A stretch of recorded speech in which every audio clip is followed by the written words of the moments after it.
C'est la rentrée avec un retour des matinales B2B organisé par l'agence RSI. La matinale de ce matin s'intitulait Back to Business. Alors autour de moi, les experts de l'agence RSI, Laurent Olivier, Mathieu Fischer et Matteo Aringo. Ce sont, je vous le disais, les véritables experts B2B. Alors messieurs, quelles sont les bonnes idées à découvrir sans plus attendre pour réussir sa rentrée B2B? Avec vous, durant cette matinale, les clients, les prospects, les partenaires ont pu découvrir les nouvelles tendances, 6 nouvelles tendances, les nouvelles approches, les nouvelles techniques marketing, les nouvelles offres. Bref, ils savent tout pour réussir leur rentrée. Alors avec vous, on va pouvoir passer au crible ces nouvelles tendances. Laurent Olivier, vous êtes directeur de l'agence RSI. Au sein de l'agence, il y a un pôle Digital Journey. Alors ça veut dire quoi? En fait, dans ce pôle, on construit le chemin, l'histoire que va vivre un internaute, un prospect sur le web. Et donc, il faut coudre, enchaîner les étapes et puis aussi traiter le sujet RGPD. Donc la data, la compliance.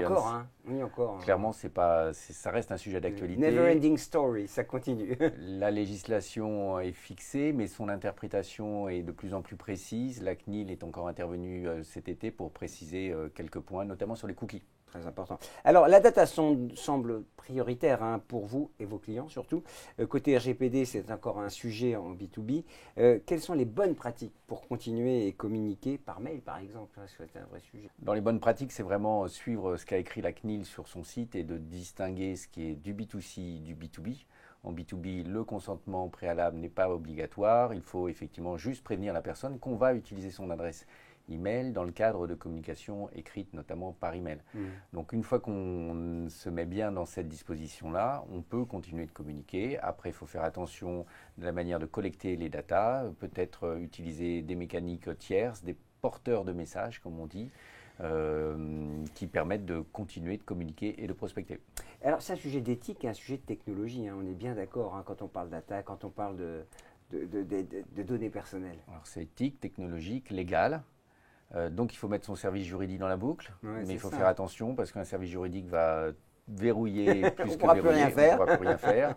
D'autant plus que lorsqu'on a une activité B2C et B2B, en général, il y a il y a une certaine porosité. Oui. Il y aura surtout un traitement unique, le plus strict, et donc la côté B2C sera appliqué, donc ça crée des contraintes supplémentaires. Mais nous, agence dédiée B2B, on a trouvé les solutions qui permettent à nos clients B2B de continuer de communiquer et on invite tout le monde à venir nous voir. Mais d'ailleurs, c'est un sujet qu'il faut prendre à bras le corps dès le début. C'est ça qu'il faut bien, c'est de ça dont il faut avoir conscience. On dit privacy by design. Privacy by design, avec l'accent en plus, Laurent. Alors Mathieu Fischer, vous êtes également directeur associé chez RSI en charge du pôle brand et content B2B. C'est bien ça? Quelles sont les priorités pour les marques B2B? Que doivent-elles faire pour émerger et se différencier? Parce que c'est ça l'enjeu, c'est comment utiliser tout cela pour émerger. En fait, la priorité, elle est la même que pour les marques B2C. C'est tout simplement d'être vu et puis de paraître, de créer un petit peu de considération. C'est une auto-considération.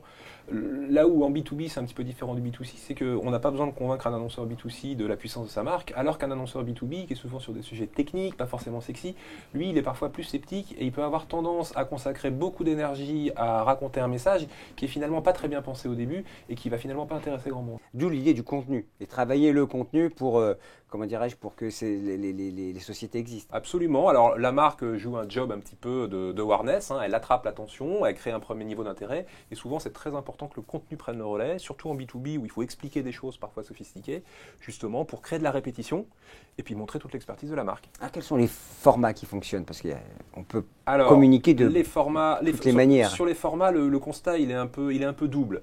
Tout ce qui est format ouvert, format qui fait venir des gens à vous, qui intéresse des gens, qui crée du trafic, c'est la multiplication, c'est une profusion. Les podcasts, dernière mode, on a eu les infographies, on a eu tout un tas de sujets, de possibilités pour une marque de raconter des choses. Là où le problème commence, c'est qu'aujourd'hui, on fait venir des gens à nous, on crée du trafic, et nous, ce qu'on veut, c'est les qualifier. Et pour ça, on veut échanger un contenu avec une valeur ajoutée. Et aujourd'hui, il faut bien avouer que là-dessus, le marché manque encore un peu d'originalité. On aimerait bien trouver mieux que le sempiternel livre blanc. Et quelles sont les problématiques alors auxquelles vous êtes confrontés ou que vous proposez, puisqu'il s'agit de ça? Alors la problématique, il y en a plusieurs. D'abord, quand une marque se lance dans du contenu, il faut lui rappeler que ça ne sert à rien de raconter la même chose que le gars d'à côté. Parce qu'on n'intéressera pas grand monde et surtout parce qu'on ne sera pas trouvé. Oui. Pour émerger, la marque elle doit avoir son positionnement éditorial. Son propre storytelling. Voilà. Le deuxième sujet, Le deuxième sujet, c'est de se dire que une marque B2B, elle a une audience parfois limitée et que faire du contenu dans son coin, souvent, ça peut aboutir à avoir 10, 20, 100 personnes qui viennent sur votre site et basta. Donc nous, on pense que l'inbound marketing doit être augmenté. C'est-à-dire qu'il y a souvent besoin d'avoir un petit peu de paid média, un petit peu pour amorcer l'affluence. Tout ça est très technique, mais ça demande d'approfondir. C'est pour ça qu'on va aller vous voir, d'ailleurs. Mathieu Arango, vous pilotez le pôle média social de l'agence RSI. Alors, les nouveautés côté LinkedIn. Alors, on en parle beaucoup de LinkedIn, parce que c'est le média. Les médias B2B, clairement. Beaucoup de nouveautés et surtout deux nouveautés qui ça nous intéresse ici en B2B, c'est la partie ciblage et la partie des formats live qui va rentrer 2020, je pense. Le média incontournable, je disais, d'où son prix qui semble cher pour beaucoup d'acteurs du marché. C'est cher, mais c'est précis. C'est-à-dire, on arrive à cibler la bonne personne, on arrive à livrer le bon contenu à la bonne personne, et c'est ça qui nous intéresse. Peut-être c'est plus cher que les autres médias, mais quand on parle des performances, c'est la média qu'on préfère.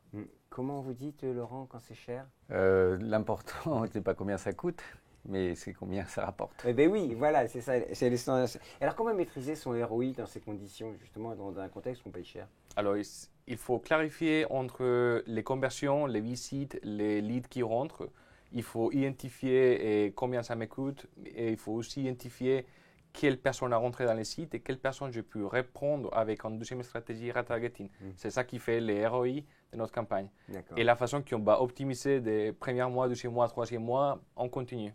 On peut tracer véritablement les ROI. Aujourd'hui, on arrive à une finesse assez précise. À 80%, oui, je pense. Et de toute façon, il faut tout le temps avancer avec plus de traçabilité sur la personne qui arrive, mais surtout quelle action fait. Si on peut retargeter la personne avec un contenu attirant qui parle plus de rationnel et pas d'émotionnel, on peut augmenter ses ROI dans la campagne. On voit qu'on est dans la sémiologie, dans l'analyse très très fine. C'est quand même un métier fou, quoi. Alors, Laurent, vous identifiez l'ABM comme une tendance très très forte. Alors, l'ABM, c'est quoi? Et expliquez-nous pourquoi c'est prioritaire selon vous.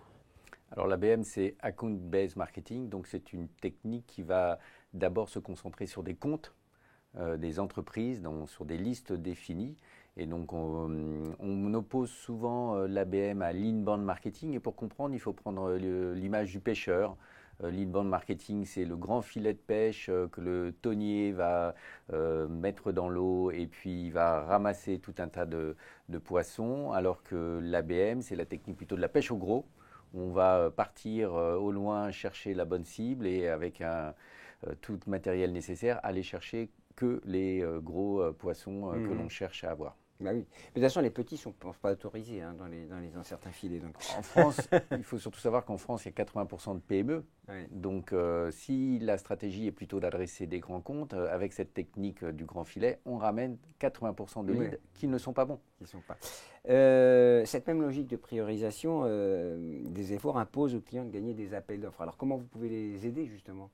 On pense aujourd'hui que la communication doit aller jusqu'au business. C'est notre brand to business chez RSI et on doit mettre tous les moyens de communication qui sont déployés en amont au service de l'appel d'offres. Donc ça passe par aussi un peu d'émotion ou en tout cas de parti pris de marque qui vont faire la différence au-delà du tableau Excel que l'acheteur va regarder à la fin où globalement tout le monde vend à peu près la même chose, à peu près au même prix et donc il faut travailler sa marque, il faut travailler l'expérience et il faut aussi travailler l'expression orale, parce qu'un appel d'offres, c'est aussi une expression orale, une présentation, et donc le média training fait partie de ce que l'on pense nécessaire aujourd'hui pour gagner un appel d'offres. Oui, c'est une chaîne vertueuse. Il ne suffit pas d'être bon, si on ne le fait pas savoir, ça ne passera pas.